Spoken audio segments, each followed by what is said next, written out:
Le terme de stratégie maritime évoque de grandes batailles comme Trafalgar, Midway, ou les combats livrés par la Royal Navy au large des Malouines. En fait, ces moments paroxystiques masquent les enjeux des confrontations maritimes, qui se livrent le plus souvent à bas bruit. Pour le grand public, les opérations menées de nos jours par les marines occidentales relèvent de la police des mers et non de la stratégie. En réalité, un fil invisible les relie aux conflits de haute intensité qui pourraient éclater demain pour le contrôle d'autres zones. Ce fil, nous allons essayer de le suivre en partant d'un enjeu local, puis en évoquant un enjeu régional pour déboucher sur les enjeux mondiaux.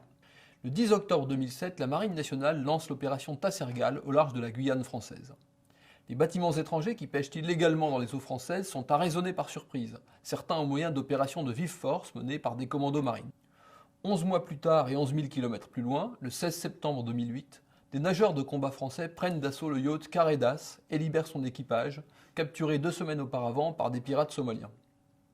Lutte contre la pêche illégale au large de la Guyane, lutte contre la piraterie devant la Corne de l'Afrique, deux missions très différentes mais qui illustrent bien les enjeux maritimes contemporains, la difficulté des prises de décision qu'ils impliquent et leur importance croissante dans les relations internationales.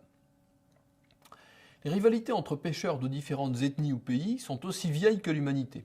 Elles ont notamment joué un rôle dans le déclenchement de la guerre de Cent Ans entre la France et l'Angleterre au XIVe siècle.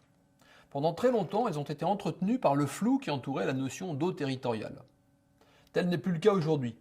La Convention des Nations Unies sur le droit de la mer, dite aussi Convention de Montego Bay, qui a été signée en 1982, fixe à 12 000 nautiques, soit environ 22 km, la largeur des eaux territoriales dans lesquelles l'État exerce sa pleine souveraineté, et à 200 000 nautiques, soit environ 370 km, la largeur de la zone économique exclusive dans laquelle l'État a seul le droit de pêche. Malheureusement, cette clarification juridique n'a pas fait disparaître toutes les tensions, comme le montre l'exemple de la Guyane française au milieu des années 2000. Les pêcheurs des pays voisins, le Suriname et surtout le Brésil, ont en grande partie épuisé leur propre zone de pêche et viennent donc se servir dans la zone française. Certains d'entre eux n'hésitent pas à attaquer les pêcheurs français pour prendre leur place. En tant que garante de la sécurité et de la prospérité publique, les autorités françaises se doivent d'intervenir, sans quoi les pêcheurs guyanais seraient tentés de se faire justice eux-mêmes et perdraient confiance en l'État.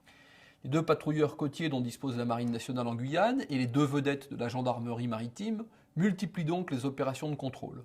Mais le 3 juin 2006, un homme des commandos marines est grièvement blessé d'un coup de fusil de chasse lors d'un contrôle. La situation continue de se dégrader dans les mois suivants. Et au printemps 2007, décision est prise de recourir à une opération musclée pour régler le problème. Le défi qui se pose alors est double. D'une part, il faut contenir l'usage de la force au plus bas niveau possible, ne serait-ce que parce que les pêcheurs clandestins sont les ressortissants de pays amis de la France. D'autre part, il faut que l'opération soit juridiquement incontestable et qu'elle réunisse les pièces à conviction nécessaires pour obtenir la condamnation des fautifs à des peines réellement dissuasives, sans quoi il n'aurait rien de plus pressé que de revenir pêcher dans les eaux françaises. D'où des mois de préparation, au cours desquels les autorités civiles et militaires, le préfet de Guyane, le commandant de la zone maritime, mais aussi les instances judiciaires et diplomatiques, la gendarmerie, l'armée de terre, la police de l'air et des frontières, élaborent la procédure d'action. Le résultat, l'opération Tassergal, engage non seulement les bâtiments de la Marine nationale et de la gendarmerie maritime, mais des hélicoptères de l'armée de terre et des commandos marines venus de métropole. En 2 mois environ, 10 bâtiments étrangers sont interceptés devant les côtes guyanaises. Les 4 opérations de vive force auxquelles procède la marine se soldent par plusieurs blessés, mais aucun tué, la prise en charge médicale étant immédiate.